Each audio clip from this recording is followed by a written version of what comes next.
तो आइए इस इंसाइटफुल जर्नी की शुरुआत करते हैं इस पहले चैप्टर से। Part 1, the cost of inaccurate thinking. जैसा कि आप जानते ही होंगे कि आपके थॉट्स आपके एक्शन को डिसाइड करते हैं। कई बार आपको इसलिए नेगेटिव रिजल्ट्स मिलते हैं क्योंकि आप चीजों के बारे में गलत सोचते हैं। ये रिजल्ट्स हैं लाइफ में बेवजह की दिक्कतें, समय और एनर्जी की बर्बादी, बुरा महसूस करना और बहुत दबाव महसूस करना। इन रिजल्ट्स को हम इस तरह की थिंकिंग का नतीजा कहते हैं। इसका पहला रिजल्ट यह है कि गलत थिंकिंग आपकी जिंदगी में बेवजह का ड्रामा क्रिएट करवाती है। ऐसा नतीजा इसलिए मिलता है क्योंकि आप बायस्ड जजमेंट करते हैं। जैसे कभी कभी आप अपने गलत अजम्पशन की वजह से किसी से सुनी हुई या देखी हुई बात का गलत मतलब निकाल लेते हैं। अगर आपके पास पूरी इंफॉर्मेशन नहीं है तो आपको जज नहीं करना चाहिए। आपको पहले उस इंफॉर्मेशन को लेकर फैक्ट्स चेक करने चाहिए। ऐसा आप 2 तरीके से कर सकते हैं। पहला स्टेप, आप सीधा उस इंसान से ही पूछ लीजिए। दूसरा स्टेप, जब तक आप उस चीज को लेकर श्योर नहीं हो जाते तब तक उसे ऑब्जर्व करते रहिए। पहला स्टेप आपको अपने मन में कहानी बनाने को अवॉइड करने में मदद करता है। वहीं दूसरा स्टेप आपको खुद से कुछ भी मान लेने से रोकता है। सबसे जरूरी बात यह है कि आपको नेगेटिव के बजाय पॉजिटिव बातें सोचनी है। जज करने के पहले एक्शन लें और फिर फैक्ट्स को जानने की कोशिश करें। इस तरह से हम अपनी जिंदगी में होने वाले बहुत से फिजूल के ड्रामा से बच सकते हैं। गलत थिंकिंग का दूसरा रिजल्ट होता है समय और एनर्जी की बर्बादी। ऐसा तब होता है जब आप उन कामों पर ज्यादा समय लगा देते हैं जिन्हें आपको सबसे कम प्रायोरिटी देनी चाहिए। जब आप इस बात पर ध्यान नहीं देते कि जॉब को सही ढंग से कैसे करना है, तब भी आप समय और एनर्जी को बर्बाद कर देते हैं। हम इन रिजल्ट्स को जरूरी कामों को पहचान कर ठीक कर सकते हैं। ये काम आमतौर पर वो एक्टिविटीज होती हैं जो आपको सबसे कम पसंद होती हैं, पर इसके लिए आपको बहुत ज्यादा एनर्जी की जरूरत होती है। प्रायोरिटी देने वाले कामों को पहचानने के बाद आपको यह भी पता करना होगा कि वो काम जल्दी और अच्छे से कैसे पूरा किया जा सकता है। आप खुद से पूछ सकते हैं कि क्या आप पहले से बनाए हुए किसी टेम्पलेट को दोबारा इस्तेमाल कर सकते हैं या बदल सकते हैं। किसी एक्सपीरियंस्ड दोस्त से एडवाइस मांग सकते हैं या फिर टू डू लिस्ट को आसान कामों में डिवाइड कर सकते हैं। इस तरह आप उन कामों पर भरपूर समय लगा पाएंगे जिनमें फोकस और अटेंशन की जरूरत होती है। अगला गलत थिंकिंग का तीसरा रिजल्ट होता है कि यह आपको खुद के बारे में बुरा महसूस करवाता है। एक गोल रखना और फिर उसे अचीव करने में फेल हो जाना आपको ऐसा महसूस करवाता है कि आप काबिल नहीं हैं। हालांकि असली दिक्कत यह है कि आप हकीकत को नहीं समझ पाए हैं। ज्यादातर हम ऐसे गोल सेट करते हैं जिन्हें पूरा करना बहुत मुश्किल होता है। जैसे आप कोचिंग का कोर्स पूरा करने के सिर्फ 3 महीने बाद ही एक फुल टाइम कोच बनने का टारगेट रखते हैं। यह गोल आसान काम नहीं है जिसे आप मामूली से एफर्ट से पूरा कर लेंगे। जब आप उस काम को करते हैं तब आपको एहसास होता है कि इसके लिए बहुत से समय और एनर्जी की जरूरत है। इस वजह से जब आप अपने अभी के हालात में उसे अचीव नहीं कर पाते हैं तो फिर निराश महसूस करने लगते हैं। हालांकि आप इसे ऐसे गोल सेट करके बदल सकते हैं जिन्हें पूरा करना मुश्किल हो। जैसे आप अपने कोचिंग बिजनेस को शुरू करने के लिए 2 साल का गोल सेट करें। इस केस में आप 2 साल सही इंफॉर्मेशन और कोचिंग में एक्सपीरियंस जमा करते हुए बिताएंगे। इस तरह से आप निराश नहीं होंगे क्योंकि आपके पास अपने गोल को अच्छे से पूरा करने के लिए काफी समय होगा। गलत थिंकिंग का आखिरी रिजल्ट है दबाव महसूस करना, प्रेशर। आज हर जगह इंफॉर्मेशन की भरमार है जो आपको आसानी से मिल भी जाती है। रोज रोज बहुत ज्यादा इंफॉर्मेशन लेने से आप एक तरह का बोझ महसूस करते हैं जिसकी वजह से ज्यादा डिस्ट्रैक्शन होता है। काम की इंफॉर्मेशन को फिजूल की इंफॉर्मेशन से अलग करके आप इस प्रॉब्लम को सॉल्व कर सकते हैं, क्योंकि आप सारे इंफॉर्मेशन का इस्तेमाल नहीं कर सकते। इसलिए आपको बस उन्हें ही चुनना चाहिए जिनकी आपको जरूरत है। इस तरह आप अपने माइंड से बेकार के इंफॉर्मेशन को निकाल पाएंगे और सिर्फ जरूरी इंफॉर्मेशन पर ध्यान दे पाएंगे। कुल मिलाकर यह चैप्टर यह एक्सप्लेन करता है कि गलत थॉट्स के रिजल्ट्स भी गलत ही मिलते हैं। इसकी वजह से गलतफहमी, आलस, लिमिटेड बिलीफ्स और डिस्ट्रैक्शंस हो सकते हैं। इन रिजल्ट्स के बारे में पता होना आपको इस बात का एहसास दिलाएगा और आपको आगे बढ़ने में मदद करेगा। नेक्स्ट चैप्टर है why your current thinking is inaccurate. आपके गलत सोचने की 4 वजहें होती हैं। पहला, आप अपनी रियलिटी के बारे में गलत अजम्पशन बना लेते हैं। दूसरा, आप कॉग्निटिव बायस के शिकार हो जाते हैं। तीसरा, आप अपने ईगो को बचाते रहते हैं। और चौथा, आप अपने नेगेटिव इमोशंस के वश में हो जाते हैं। पहली वजह यह है कि गलत अजम्पशन की वजह से आप गलत एक्शन लेंगे और आपको गलत रिजल्ट मिलेगा। लोग ये मान लेते हैं कि जो चीज नामुमकिन लगती है वो नामुमकिन ही है। अगर आप इस गलत माइंडसेट के साथ जी रहे हैं तो आप अपने किसी भी गोल को पूरा नहीं कर पाएंगे, क्योंकि जो भी आप सोचते हैं वो आपके एटीट्यूड, फीलिंग्स और एक्शंस पर असर डालता है। पर सवाल यह है कि आप गलत अजम्पशंस क्यों बनाते हैं? ब्रेन का काम है चीजों का मतलब निकालना, इसीलिए आप बिना कुछ किए ही किसी भी चीज के बारे में अज्यूम कर लेते हैं, मतलब यूं ही मान लेते हैं। आप जिस चीज को सच मानते हैं वो भी एक वजह होती है, क्योंकि आप दुनिया को लेकर अपने नजरिए के हिसाब से अपना एक सच बना लेते हैं। आपका ये नजरिया आपके आसपास के लोगों और चीजों के असर की वजह से बनता है, जैसे ये आपके पेरेंट्स, टीचर्स, फ्रेंड्स, मीडिया या खुद के एक्सपीरियंस की वजह से हो सकता है।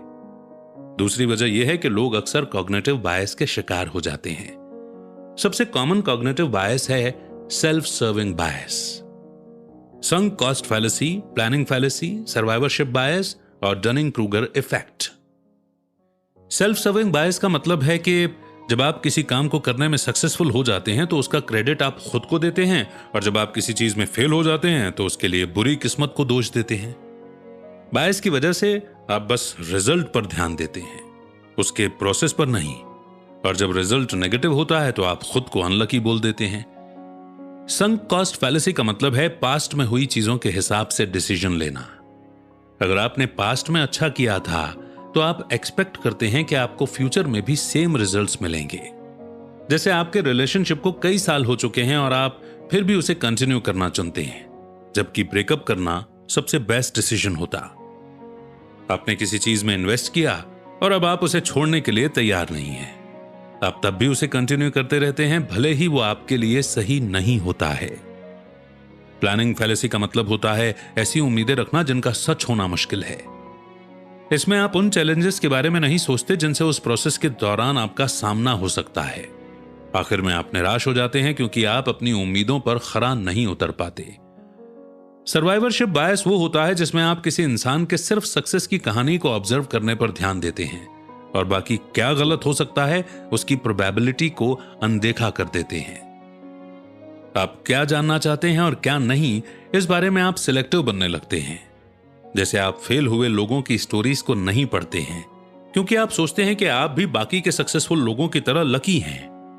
हालांकि सक्सेस बहुत सारे फेलियर और लेसन्स के बाद ही मिलती है। डनिंग क्रूगर इफेक्ट का मतलब है ऐसा सोचना कि आप किसी चीज के बारे में जितना सच में जानते हैं उससे ज्यादा जानते हैं। बात यह है कि जो चीज हमें नहीं पता वो बस हमें नहीं पता। जैसे आप एक हेयर ड्रेसर हैं पर आप पॉलिटिकल मुद्दों के बारे में बहस करते हैं जो आपके फील्ड के बाहर की बात है। चलिए, आप गलत क्यों सोचते हैं इसकी तीसरी वजह के बारे में जानते हैं, जो है अपने ईगो को प्रोटेक्ट करना। आप ऐसा तब करते हैं जब आप ये नहीं मानते कि आप गलत हैं। अगर आप अपने ईगो को छोड़ेंगे नहीं तो आप अपनी गलतियों से सीख नहीं पाएंगे। इसका रिजल्ट नकारना, दूसरों की मदद लेने से मना करना, फेलियर को अवॉइड करना और अपने सिचुएशन के लिए दूसरों को ब्लेम करना भी हो सकता है। गलत सोच की चौथी और आखिरी वजह यह है कि आप पॉजिटिव से ज्यादा नेगेटिव इमोशंस पर ध्यान देते हैं। जैसे अगर आप फेल होने पर बहुत ज्यादा बुरा महसूस करने लगेंगे तो हो सकता है कि खुद को इंप्रूव करने के लिए बढ़ावा देने के बजाय आपका मोटिवेशन खत्म हो जाए। ऐसा इसलिए होता है क्योंकि आप अपने माइंड में कुछ चीजों को जनरल बात मान लेते हैं, जैसे कि आप हमेशा गलत हैं या आप कभी भी कुछ सही नहीं कर सकते। ये वो गलत थॉट्स होते हैं जो आपको खुद के बारे में बुरा महसूस करवाते हैं। आपका सब कुछ या कुछ भी नहीं वाला माइंडसेट भी हो सकता है, जहां आप ऐसा सोचते हैं कि मैं तभी खुश रहूंगा जब मेरी शादी इस इंसान से होगी। इस तरह के माइंडसेट से आपको खुशी नहीं मिल सकती, बल्कि बस निराशा और डिससैटिस्फैक्शन ही मिलता है। कभी कभी आप चीजों को ड्रामा भी बना देते हैं, जैसे कि किसी बुरी सिचुएशन से गुजरते वक्त कुछ बहुत बुरा होने के बारे में सोच लेना। जैसे आपके बॉस ने किसी गलती के लिए आपको डांटा, पर आपने पहले ही सोच लिया था कि आपकी जॉब जाने वाली है और आप बेघर होने वाले हैं, जैसा कि शायद असल में नहीं होगा। कुल मिलाकर के सेकंड चैप्टर ने हमें इस बारे में बताया कि लोग गलत क्यों सोचते हैं। इसमें आपने अलग अलग फैक्टर्स के बारे में जाना, जैसे कि सच के बारे में गलत अजम्पशन करना, बायस्ड माइंडसेट का होना, पर्सनल ईगो और नेगेटिव इमोशंस, जिनकी वजह से आप गलत सोचते हैं। Part 2, accepting reality as it is. पिछले चैप्टर्स में हमने सीखा कि गलत सोचने को कैसे छोड़ा जाए। अब आगे के चैप्टर्स में हम बात करेंगे कि खुद को रियलिटी के साथ कैसे जोड़ना है। रियलिटी को एक्सेप्ट करने का सबसे अच्छा तरीका है उसके रूल्स को जानना और समझना। ऐसा होना चाहिए और ऐसा है में फर्क होता है। ऐसा होना चाहिए का इस्तेमाल करने की वजह से आप हकीकत को अनदेखा कर देते हैं और एक इमेजिनेशन बना लेते हैं जिसमें हर कोई सक्सेसफुल और खुश होता है। ऐसा होना चाहिए आपको सच को एक्सेप्ट करने से भी रोकता है, क्योंकि आप गलत चीजों पर विश्वास करते हैं। जैसे कि आप सोचते हैं कि किसी को भी गरीबी में नहीं जीना चाहिए या फिर सभी बहुत ज्यादा अमीर होने चाहिए। ऐसा सोचना बुरा नहीं है, पर इसकी वजह से आप बस दुनिया में हो रहे इनइक्वालिटी की सच्चाई को अनदेखा कर रहे हैं। हम अपने गलत थॉट्स को ऐसा होना चाहिए को ऐसा हो सकता है से बदलकर सही कर सकते हैं। ऐसा होना चाहिए का बस यही मतलब निकलता है कि कुछ ना कुछ गलत है। वहीं ऐसा हो सकता है से आपको पॉसिबिलिटीज ज्यादा मिलती हैं। जैसे आपने बोला कि मुझे काम करना चाहिए, इसका मतलब है कि अभी आप काम नहीं कर रहे हैं क्योंकि आप आलसी हो गए हैं। लेकिन अगर आप इसे मैं काम कर सकता हूं इससे बदल देते हैं तो आप खुद को काम करने के लिए बोल रहे हैं। यह चॉइस आपकी है। इसका दूसरा एग्जाम्पल है जब आप ऐसा सोचते हैं कि आपको ज्यादा पैसे कमाने चाहिए।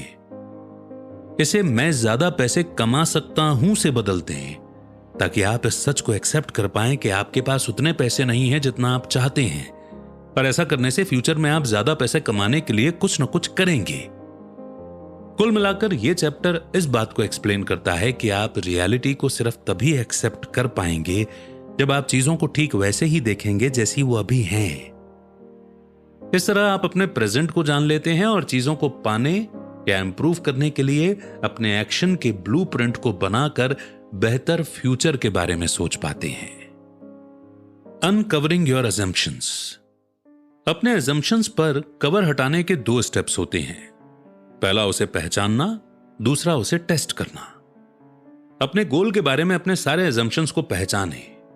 ये ऐसी उम्मीदें हो सकती हैं जिनका पूरा होना मुश्किल है, या फिर इससे भी जरूरी वो रिजल्ट हो सकते हैं जो आप आगे पाना चाहते हैं।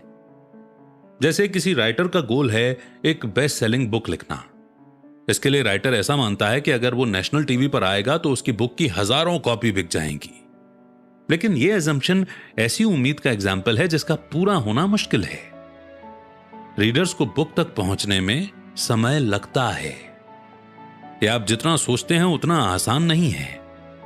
इस तरह के अजम्पशंस को पहचानने से फिर आप समझ पाएंगे कि ऐसा हो सकता है या नहीं। इसे पहचानने के बाद आप इसकी एक्यूरेसी यानी कि सटीकता को टेस्ट करें। अपने अजम्पशंस के बारे में पता करें और उसकी क्वालिटी को बढ़ाएं। उन अजम्पशंस को सही करें ताकि आप अपने टारगेट को पूरा कर सकें। तो कुल मिलाकर यह चैप्टर आपके अजम्पशंस को लेकर आपकी समझ के बारे में है। आप जिन चीजों पर विश्वास करते हैं यह उसकी एक्यूरेसी को पहचानने और टेस्ट करने में मदद करता है कि यह आपके गोल को पूरा करने में मदद करेगा या फिर ऐसी उम्मीदों की वजह बनेगा जिनका पूरा होना मुश्किल है। Refining your model of reality. अपने रियलिटी के मॉडल को बदलने के लिए यहां 6 स्टेप्स बताए गए हैं जिन्हें आप फॉलो कर सकते हैं। अपने अजम्पशंस को फिर से देखें, अपनी थिंकिंग को शार्प बनाएं, जिन लोगों के पास एक्सपीरियंस है उनका इंटरव्यू लें, रिसर्च करें, खुद में जानने की इच्छा बनाए रखें और अपने इमोशंस को सुनें। पहला स्टेप है खुद से यह पूछकर अपने अजम्पशंस को बदलना कि आप क्या जानते हैं। जैसे कि आपका गोल है एक फुल टाइम बुक राइटर बनना, पर आप मान लेते हैं कि आप ज्यादा पैसे नहीं कमाएंगे क्योंकि सारे राइटर्स के बुक्स की हजारों कॉपीज नहीं बिकती हैं। अब आपको सच्चाई पता है, पर इसका मतलब यह नहीं है कि आपको हार मान लेनी चाहिए। अपने अजम्पशंस को इस तरह से बदलें, अगर हर कोई हजारों कॉपी नहीं बेच सकता है तो मुझे पहले 250 यानी कि 250 कॉपीज बेचने से शुरुआत करनी चाहिए। इस तरह आपका टारगेट गोल रियलिस्टिक और अचीव कर पाने वाला बनेगा। दूसरा स्टेप है खुद से सवाल पूछकर अपनी थिंकिंग को शार्प करना। क्या मुझे विश्वास है कि मैं ये कर सकता हूं? या ऐसा गोल अचीव करने में मैं पास्ट में सक्सेसफुल हुआ था या फेल? आप ये भी पूछ सकते हैं कि क्या दूसरों को मुझ पर विश्वास है कि मैं अपने गोल को पूरा कर सकता हूं? क्या मेरे पास इसे पूरा करने के लिए भरपूर समय और एनर्जी है? क्या मुझसे पहले भी किसी ने ऐसा गोल पूरा किया है? मुझे ये गोल क्यों अचीव करना है और इसे अचीव करने के लिए मुझे क्या स्ट्रेटेजी बनानी चाहिए? ये सवाल आपको साफ साफ जवाब देंगे जो आपको सच्चाई को समझने में मदद करेंगे। इस तरह आप अपने एजम्पशंस को फिर से बना पाएंगे और अपने गोल्स को अचीव करने में मदद करने के लिए अच्छी स्ट्रेटेजी बना पाएंगे। तीसरा स्टेप है जिन लोगों के पास एक्सपीरियंस है उनसे उनकी स्ट्रेटेजी और रूटीन के बारे में इंटरव्यू लेना। इसमें आप स्मार्ट क्वेश्चंस का इस्तेमाल कर सकते हैं, जैसे कि चीजें कैसे काम करती हैं, अपने गोल के बारे में आपका क्या मानना था, अगर आप मेरी जगह पर होते तो आप क्या करते, या अगर आप फिर से शुरुआत करें तो आप सक्सेस पाने के लिए कौन सी नई स्ट्रेटेजी का इस्तेमाल करेंगे। ये सवाल आपको दूसरे लोगों के एक्सपीरियंस से नए इंफॉर्मेशन को जानने में मदद करेगा। कभी कभी आप उनके एक्सपीरियंस से रिलेट कर पाते हैं और उनके प्रॉब्लम के सॉल्यूशन से सीख पाते हैं। इस तरह यह स्टेप आपको दूसरों के नजरिए को समझने में मदद करेगा। चौथा स्टेप है रिसर्च करना और क्वालिटी इंफॉर्मेशन ढूंढना। ध्यान रखें कि आपके पास इंफॉर्मेशन ढूंढने की एक स्ट्रेटेजी होनी चाहिए ताकि आप इंफॉर्मेशन से दबा हुआ महसूस न करें। आप articles, free courses, books, YouTube video, blog, paid courses, mentoring session, mastermind group और वन-ऑन-वन कोचिंग से इंफॉर्मेशन ढूंढ सकते हैं। ध्यान रखें कि वो इंफॉर्मेशन आपके काम की हो। आखिर में अभी इस्तेमाल करने के लिए सबसे अच्छा होगा कि आप पुराने इंफॉर्मेशन के बजाय अपडेटेड इंफॉर्मेशन पर ध्यान दें। पांचवा स्टेप है क्यूरियस होना। जो आप जानते हैं और जो आप नहीं जानते उसे लगातार इंप्रूव करते रहें। ऐसा न माने कि आप अपने फील्ड में एक्सपर्ट बन चुके हैं, क्योंकि अभी भी आपको बहुत सी चीजें सीखनी हैं। क्यूरियस होने में अलग अलग स्ट्रेटेजी के साथ एक्सपेरिमेंट करना भी आता है। इस तरह आप समझ पाएंगे कि आपके लिए क्या सबसे अच्छा है और क्या नहीं। छठा और आखिरी स्टेप है अपने इमोशंस को सुनना।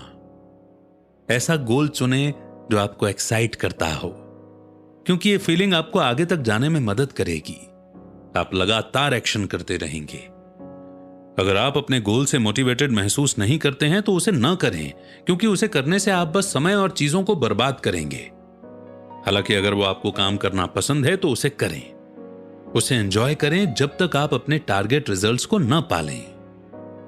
कुल मिलाकर इस चैप्टर ने आपको आपकी रियलिटी को समझने के 6 स्टेप्स बताए।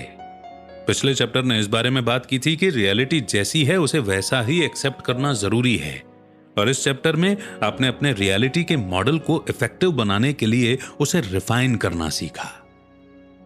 नेक्स्ट है avoiding common misconceptions and delusional thinking. 4 सबसे आम गलतफहमियां होती हैं जिनसे आपका सामना हो चुका होगा। इन गलतफहमियों की वजह से आपको भ्रम होता है जो आपको एक्शन लेने से रोकता है। पहली गलतफहमी है यह सोचना कि आप सक्सेसफुल होना डिजर्व करते हैं। ये हक के बारे में है जहां आप महसूस करते हैं कि आप हमेशा खुशी, सक्सेस, एक्साइटिंग जॉब या अच्छी हेल्थ डिजर्व करते हैं।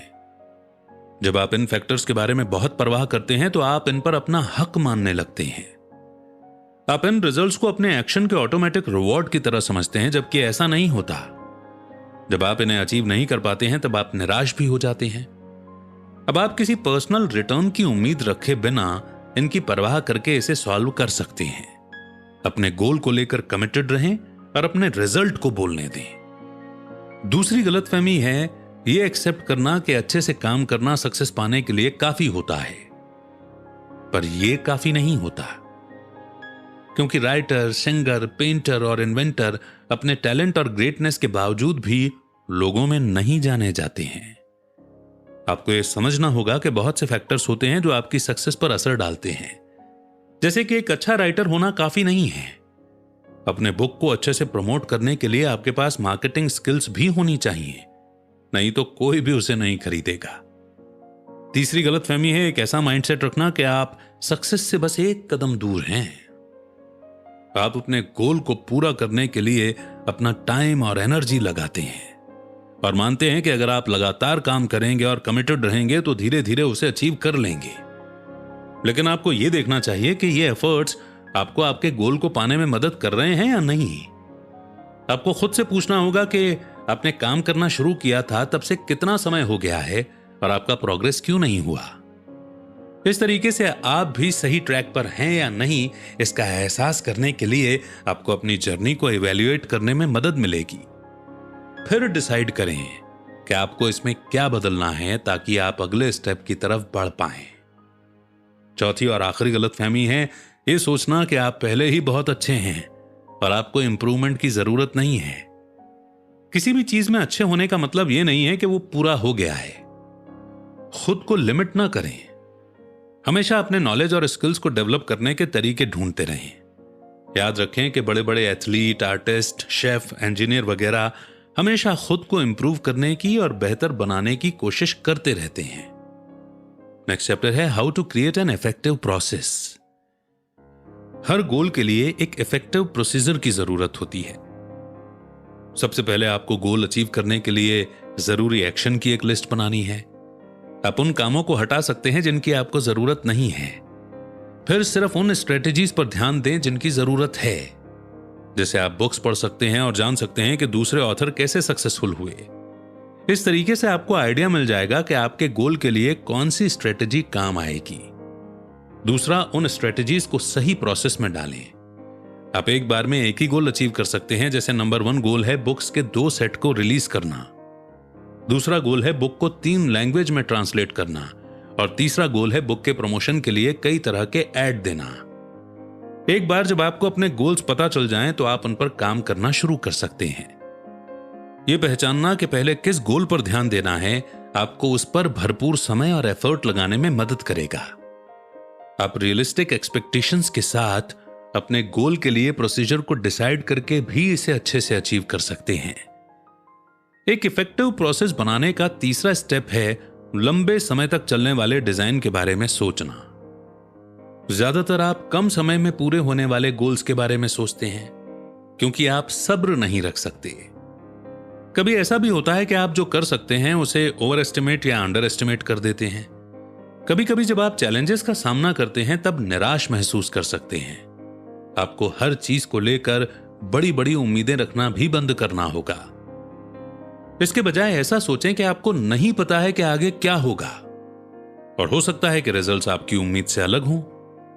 आप जो कर सकते हैं वो ये है कि जब आपको मनचाहा रिजल्ट न मिले तब भी लगातार काम करते रहें और रोज अपने प्रोसेस के प्रति कमिटेड रहें।